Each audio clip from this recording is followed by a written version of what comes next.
देखो बच्चों, उस दिन हमने बताया था आपको फाइल के बारे में। यहाँ से नोटपैड में फाइल का यूज करना, फाइल टैब में क्या क्या था।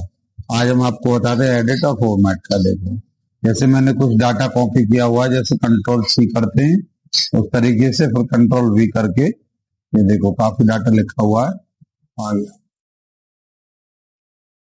ठीक है, कोई दिक्कत नहीं। अब देखो, जैसे कि मुझे यहाँ से एडिट पे जाना है, तो यहाँ पे देखो अंडो, कट, कॉपी, पेस्ट और डिलीट लिखा हुआ है। ये तीनों चारों हाईलाइट नहीं हो रहे। ये कब होंगे? जब आप इसको सिलेक्ट करो। ठीक है, जितनी जरूरत के हिसाब से सिलेक्ट कर लो। फिर आप यहाँ जाओ तो देखो कट, कॉपी, पेस्ट और डिलीट। अगर डिलीट करोगे तो आप यहाँ से डिलीट कर दो या कीबोर्ड से डिलीट बटन प्रेस कर दो। कट करोगे तो डायरेक्ट कट कर दो। देखो वो चला गया। अब कहीं भी आपको एंटर करना करके और यहाँ पे पेस्ट कर दो तो वो चीज यहाँ पे आ जाएगी कट होकर। ठीक है ना, तो ये तो हो गया कट। दूसरा कॉपी, जैसे मान लो मैंने करंट टेम्पल लिखा हुआ है, इसको सिलेक्ट करके कॉपी किया, फिर मैंने नीचे एंटर करके लाइन चेंज और फिर मैंने इसको पेस्ट कर दिया। अब देखो पेस्ट हो गया। तो कट करो या कॉपी करो, पेस्ट आपको करना ही पड़ेगा। ठीक है, कट का मतलब रहता है कि उस जगह से आप डिलीट कर दो, काट लोगे उसको, और जहां पे आप पेस्ट करोगे वहां पे पेस्ट हो जाएगा। लेकिन कॉपी का मतलब रहता है कि जहां से कॉपी करो वहां भी रहेगा और जहां पे पेस्ट करोगे वहां भी रहेगा, दोनों जगह। ठीक है ना, तभी वो कॉपी होता है। ठीक है, तो देखो कट, कॉपी, पेस्ट। अगर मान लो कि मैंने क्या किया, जैसे टेम्पल को सिलेक्ट किया और यहाँ से डिलीट कर दिया, टेम्पल को सिलेक्ट करके डिलीट कर दिया, देखो डिलीट हो गया। अब मुझे वापस लाना है तो यहाँ पे हम अंडो का यूज करेंगे। यहाँ पे शॉर्टकट की कंट्रोल जेड है, आ गया। ठीक है, फिर है आपका कट, कॉपी, पेस्ट के बाद डिलीट, और डिलीट हो गया।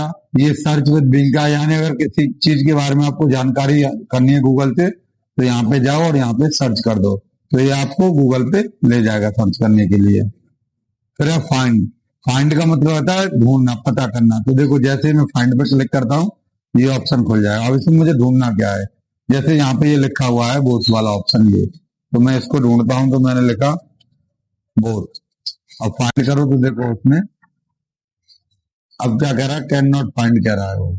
ठीक है, तो फाइंड करने के लिए अब नहीं ढूंढ रहा, तो आप इसको अप कर दो और देखो ढूंढ लिया उसने। ठीक है, जिस जगह पर लिखा हुआ है उसने उसको ढूंढ लिया, तो ये फाइंड करेगा। अगर एक ही चीज आपके इसमें कई जगह पहले से लिखी हुई है, जैसे मैंने कंट्रोल सी कंट्रोल वी कर दिया, अब देखो आप फाइंड करते जाओ और फाइंड नेक्स्ट करते जाओ, देखो जा रहा है ढूंढता हुआ। ठीक है, तो ये होता है फाइंड, फाइंड नेक्स्ट और फाइंड प्रीवियस। फाइंड प्रीवियस यानी जो लास्ट में क्या ढूंढा था उसके लिए। ठीक है, फिर रिप्लेस। रिप्लेस में क्या रहता है कि रिप्लेस में किसी चीज को चेंज करना। जैसे आपको मान लो कि बोथ की जगह पे कुछ और लिखना है, जैसे मैं यहाँ पे गया और मेरे पास ये लिखा हुआ फाइंड विथ बोथ, तो बोथ का मैंने अब चेंज करना है किससे, जैसे मैंने लिख दिया टू, TW2।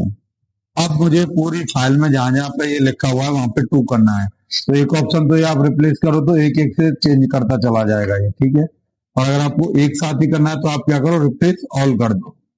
ठीक है, तो पूरी फाइल में जहां जहां पे ये बोथ लिखा हुआ था वहां वहां पे अब टू लग गया एक ही बार में। ठीक है, आया समझ में? उसके बाद देखो गो टू। गो टू रहता है जाने के लिए। ये हाईलाइट तब होगा तब आप यहाँ से फॉर्मेट में जाके और वर्ड ग्राफ से टिक हटा दो। जैसे टिक हटाओगे तो ये वर्ड ग्राफ में नहीं रहेगा आपका डाटा, तो यहाँ पे आप गो टू का यूज कर सकते हो। गो टू में ये है लाइन नंबर जाने के लिए, किसी भी लाइन पे जाना है वहां पे वो प्रेस करो, टाइप करो और एंटर करो, उस लाइन पे पहुंच जाओगे। ठीक है, देखो यहाँ पे कर्सर आ गया, फिर यहाँ पे टिक लगा दो, कोई दिक्कत नहीं। फिर आप देखो नीचे सिलेक्ट ऑल, जो हम करते हैं कंट्रोल ए से शॉर्टकट की में, या आप यहाँ से भी कर सकते हैं सिलेक्ट ऑल। ठीक है, उसके बाद डेट एंड टाइम है, यानी अपनी इस फाइल में कहीं भी आपको डेट एंड टाइम कराना जो करंट सिस्टम का चल रहा है, तो या तो आप यहाँ पे जाओ एडिट में और डेट एंड टाइम पे क्लिक करो, आ जाएगा, या फिर आप कीबोर्ड से F5 दबा दो, आ जाएगा। ठीक है, उसके बाद आप फॉर्मेट में। फॉर्मेट में क्या है, वर्ड ग्राफ। इस पे क्या है कि अगर इस पे टिक रहेगा आपका तो आपकी जो स्क्रीन के अकॉर्डिंग जो लिखा हुआ है पूरा, तो स्क्रीन के अकॉर्डिंग रहेगा। अगर आप टिक हटा दोगे तो स्क्रीन से अलग हो जाएगा, यानी विदाउट स्क्रीन हो जाएगा यहाँ पे, तो आपको स्क्रॉल करना पड़ेगा हॉरिजॉन्टल में। ठीक है, तो हम यहाँ पे टिक लगा लेते हैं जो कि हमारे स्क्रीन के बराबर रहे।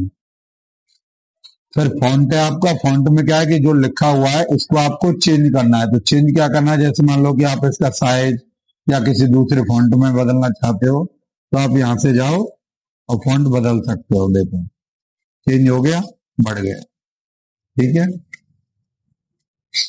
उसके बाद आपका व्यू है, व्यू में क्या करोगे, जूम अगर आपको करना है तो जूम इनमें देखो कंट्रोल प्लस दबाते जाओ, यहाँ से जैसे कंट्रोल प्लस जूम होता चला जाएगा, कंट्रोल माइनस घटता हुआ चला जाएगा, ठीक है।